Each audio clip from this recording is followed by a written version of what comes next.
के लिए एक प्रबल मंच है. While I rise before this august gathering to speak a few words, I fondly recall what Honorable Prime Minister Sri Narendra Modi ji has said in the event of foundation laying ceremony of the new Parliament building as part of the Central Vista project at the National Capital on 10 December 2020. He said, and I quote, "Democracy is a way of life in India.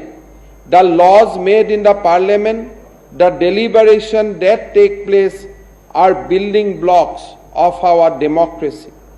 Honorable Prime Minister rightly pointed out the depth of democratic values in our society and how they are an integral part of our civilization ethos. The democratic tradition of our great nation has a long and serious past.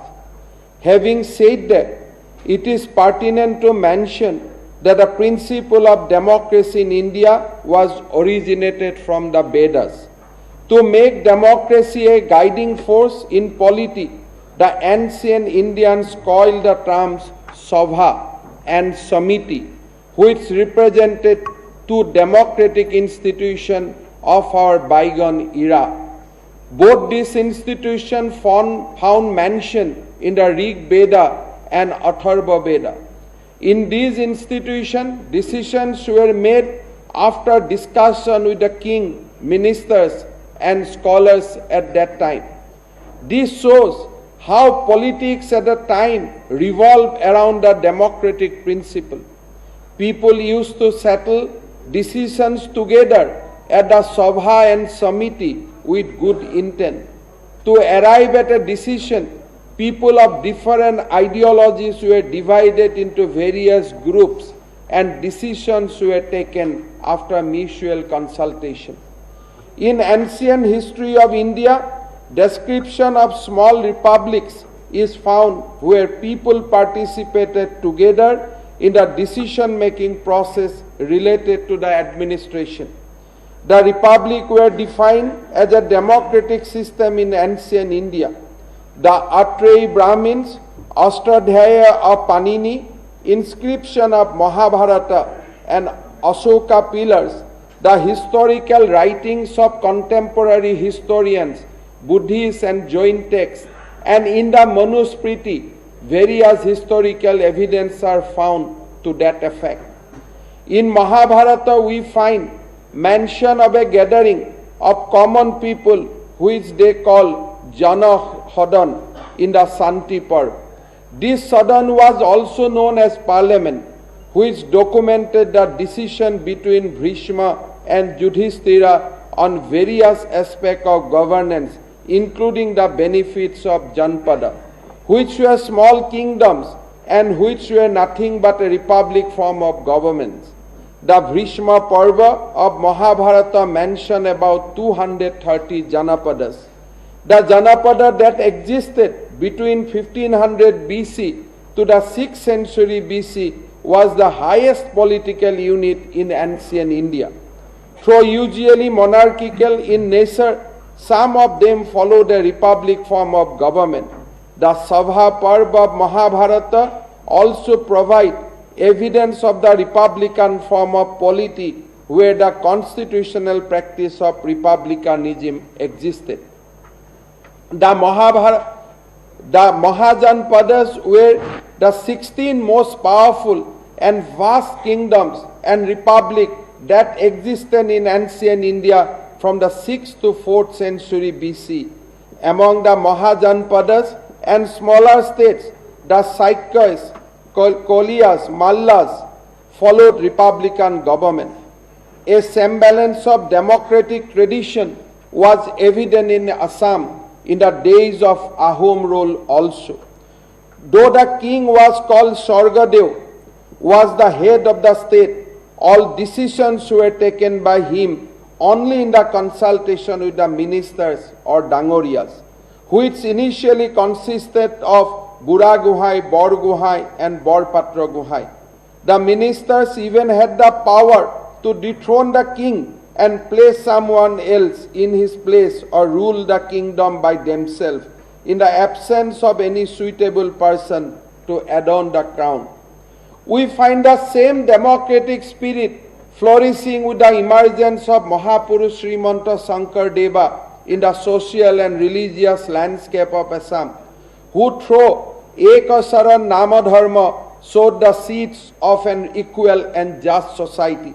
The Namghar established by the great spiritual reformer exemplified the two democratic values and traditions which continued unabated in our society till today.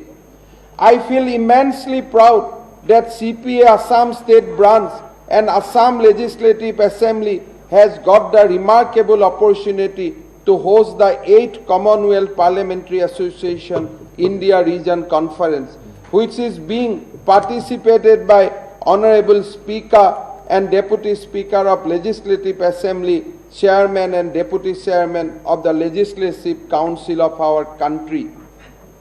The citadel of democracy where we are sitting today, with its glorious history over the years, has unceasingly raised the voice of the voiceless, stood with the weakest among the weak, and debated all important issues with zeal and zest, and steered the state through thick and thin. In the parliamentary democratic setup, Assam Legislative Assembly has a rich history and long tradition. After annexation of Assam to British India, the British government made Assam a separate chief commissioner's provinces on February 6, 1874. However, Assam got its first legislative council on April 1, 1912. The British government elevated Assam to a governor's province under the provision of Government of India Act on December 23, 1919, and provide for a reform and enlarged Assam Legislative Council, which came into effect from April 1, 1921. A broad-based bicameral legislatures comprising a legislative council and a legislative assembly were provided for Assam under the Government of India Act 1935. The first elected government in Assam was sworn in on April 1, 1937, and the newly elected Assam Legislative Assembly first met at the state capital Shillong on April 7, 1937. The elected representative of Assam of this assembly included members from the present-day state of Assam, Meghalaya, Mizoram, Nagaland, and also from Sylhet, which is now part of Bangladesh. This bicameral legislature was abolished on 15 August 1947, and since then Assam Legislative Assembly is having a unicameral status. In the years that followed, Assam was truncated to several smaller states. After the formation of Meghalaya, Shillong became the joint capital of both Assam and Meghalaya. In 1972, the government of Assam decided to shift the capital to Dispur. The first session of Assam Legislative Assembly was held in this provisional capital of Dispur on 16 March 1973, and since then proceedings of Assam Legislative Assembly have continued here only. During the last 8 decades, Assam Legislative Assembly has witnessed many historic debates with several great personalities adorning this temple of democracy. Amongst the luminaries, the name of Bharat Ratna Lokapriya Gopinath Bordoloi, who was the first Premier of Assam, always stands apart. A great statesman, Bordoloi fought untiringly from this assembly to save Assam from merging with East Pakistan during the partition of India, while at the same time working as an activist for protecting the rights and fulfilling the aspiration of our people. Another stalwart that this assembly saw was Sri Gauri Shankar Bhattacharya, who during his 26th year long stint in this assembly remained committed to serving the voiceless, the poor, and economically deprived. This assembly was also witness to a rare confluence of three cultural doyens of Assam in the year 1967, where the music maestro Bharat Ratna Dr. Bhupen Hazarika, cultural icon Vishnu Prasad Rava, and Lakshadhar Chaudhary was elected to this house. Political stalwarts like Vishnuram Medhi, Bhimbor Deuri, Rupnath Brahma, Pushpalata Das, former President of India Fakhruddin Ali Ahmed, Bimala Prasad Soliha, Mahendra Mohan Chaudhary, Devakanta Borua, Sharat Chandra Sinha, Hiteshwar Soikia, Torun Gogoi, and several other legendary politicians adorned the floor of this assembly during the course of its journey spanning over 8 decades.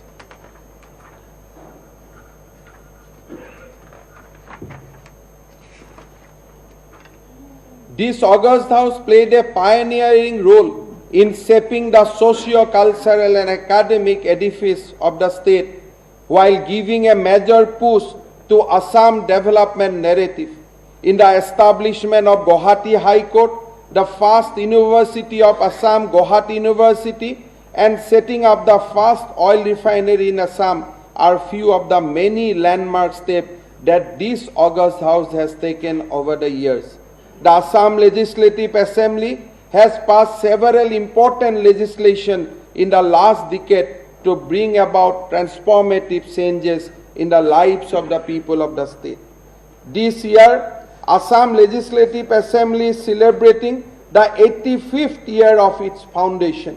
Considering the present day needs and to cope up with changing time, the Assam government took the landmark initiative to construct a state-of-the-art assembly building with all modern facilities of e-Vidhan Sabha, modern offices, complexes for speaker, ministers, meeting room for the ruling party, opposition party, state-of-the-art central hall, modern office complex along with the state-of-the-art conference room for all committees with modern audio-video system, video conferencing facilities, etc. will adorn the new assembly building. Its construction is expected to be completed by 31st December 2022. मैं बहुत ही विनम्रता पूर्वक लोकसभा का माननीय अध्यक्ष श्री ओम बिरला जी को अभी से ही आमंत्रित करता हूं कि आप हमारा बीच दोबारा आइए और हमारा नया विधानसभा को उद्घाटन कीजिए। आज के इस ऐतिहासिक अवसर पर मुझे ये कहते हुए बहुत गर्व महसूस हो रहा है कि पिछले 2 दशकों के अधिक समय से इस सम्मानीय संस्थान का साथ मैं हिस्सा हूं। अपने लंबी सक्रिय राजनीतिक जीवन में मैं समझता हूं कि आधुनिक लोकतंत्र में लोग चुने हुए प्रतिनिधियों से बहुत ही उम्मीद रखते हैं।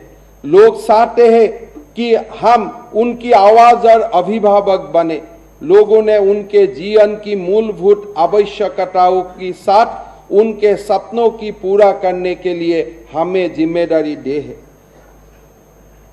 Through active participation in the debates in the August House, we not just can bring into the focus different aspects of the bills under discussion, but at the same time, we can be the champion of upholding the democratic rights by giving unprecedented momentum to their welfare and development.